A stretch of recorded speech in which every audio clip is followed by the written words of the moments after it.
there's another story to read, so let's do that. I'm going to move this so I can see and read.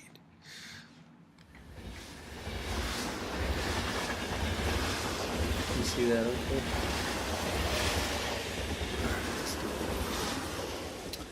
All the engines on the island of Sodor love their work, but sometimes there's too much work. That's when Sir Topham Hatt brings new engines to the island. Salty and Dockyard Diesel is one of these engines. He loves to tell tales of the sea. Oh, I'm just going to read like last time.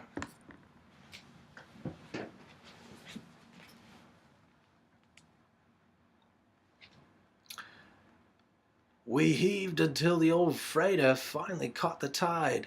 Oh, it's good to be useful. Salty is excited about coming to the island of Sodor. Islands are surrounded by the sea, and Salty loves the sea.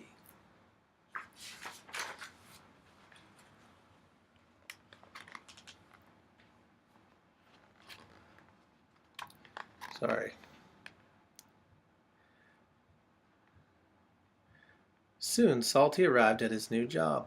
Ahoy, mateys! Salty, pride of the seven seas. I'm a new diesel and I'm here to give you some help. Bill and Ben didn't think they needed any help, especially from a diesel. Welcome to the Center Island Quarry, Mavis said proudly. Salty looked all around. Everywhere he looked, he saw nothing but rocks. A quarry? He cried. There must be some mistake. I'm a dockyard diesel. You're a quarry diesel now, Mavis said, and she explained that they had to complete an important job for Sir Topham Hatt. I guess it's a she, so I'll read in a female voice.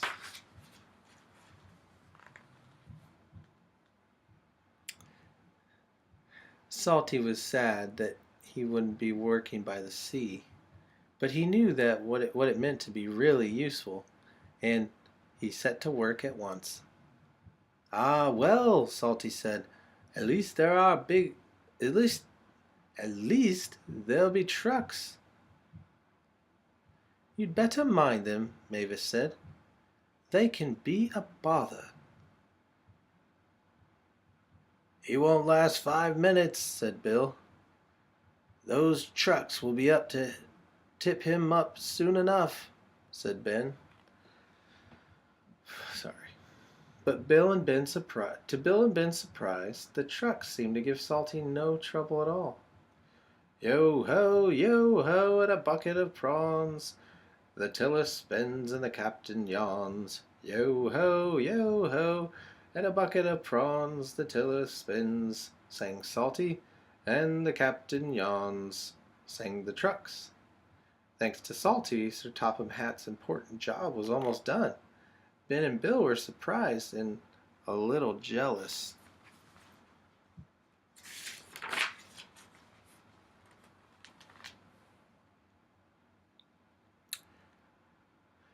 Here comes Mr. Show-Off, groused Ben.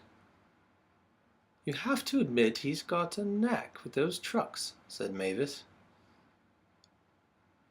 Driver says he'll be bore off the bolts with his stories, huffed Bill. But Salty didn't say a word. He didn't come near the shed. Mavis was worried. She rode alongside him what he was doing on his own, and asked what he was doing on his own. Oh, I thought I might catch a bit of the sea breeze. You really do miss the sea, don't you? Asked Mavis. Aye, said Salty. I do. But Salty knew the quarry work was important. The next day he tried to show Bill and Ben his secret with the trucks. I like to work with the musical rhythm, he said. And so do the trucks, and why don't you give it a try, me hearties? Here we go, here we go, here we go. No, we won't, no, we won't, no, we don't. But try as they might, Bill and Ben couldn't move the trucks the way Salty could.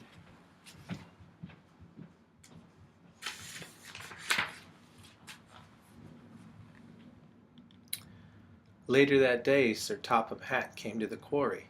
he was surprised to see the job had been completed. "Well done," said Sir Topham Hatt.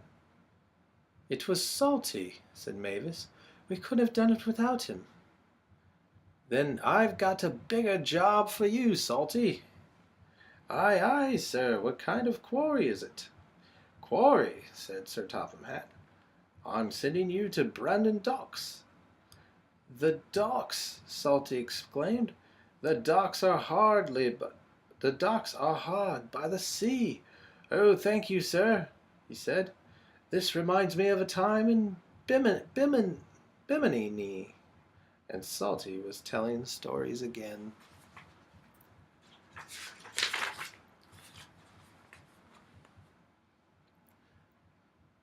Salty loves Brandon Docks. He gets more work done than any 3 engines and feels really useful. And only the trucks know his secret. Yo ho ho, and a bucket of prawns, the tiller spins and the captain yawns. The end. Shall we read another one? Shall we read another one? This one's called A Bad Day for Harold, the Helicopter. Uh-oh. There's Harold. Harold the helicopter loves flying. Up in the bright blue sky over the island of Sodor, he looks out for anyone in distress. Distress means they need help. Help, help.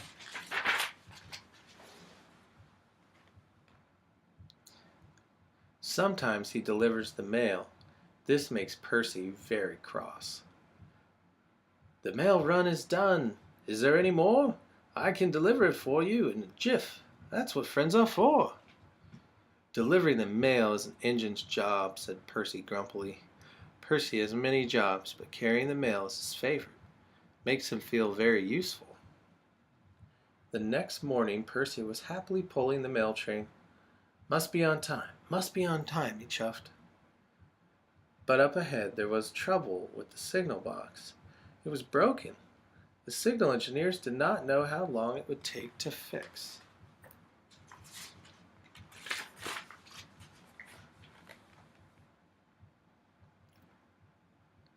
Percy had to stop.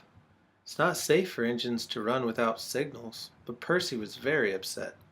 "I'm going to be late," he cried, "and it's not even my fault." Sir Topham Hatt was in his office enjoying his toast and marmalade, that's jelly, when he heard the news.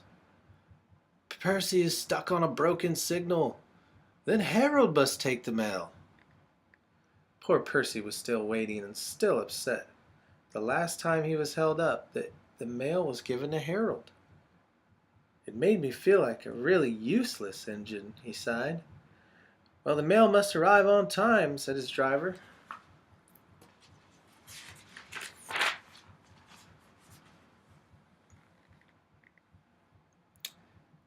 Just then they heard a familiar sound coming from above.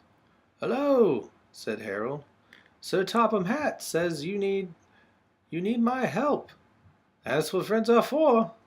"Oh no," cried Percy.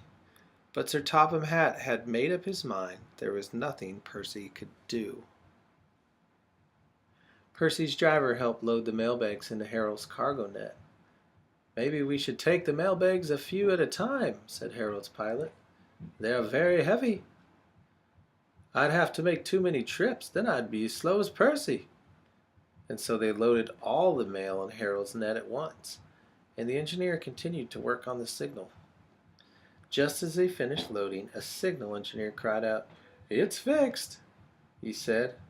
"Wait, Harold," shouted Percy. "I'm ready to go." But it was too late. Harold had already taken off. Percy watched the mail disappear. He was upset. See?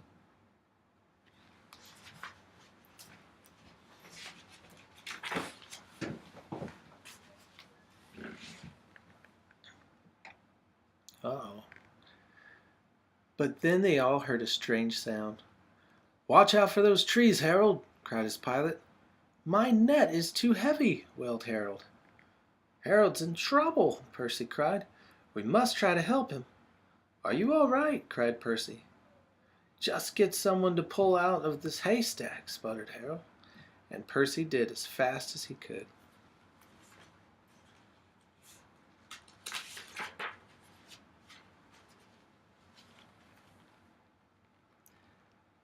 The next day Harold's engine was fixed, and he was flying again. Percy was very pleased to see him. "Want to take the mail, Harold?" Percy teased. "I'll stand by with the rescue team." All the engines tooted, and Harold hovered so low that only Percy could hear. "Thanks for getting help to pull me out of that haystack, my friend," he said. "That's all right," said Percy. "That's what friends are for." The end. All right, kiddos, I love you. Have a good night, okay?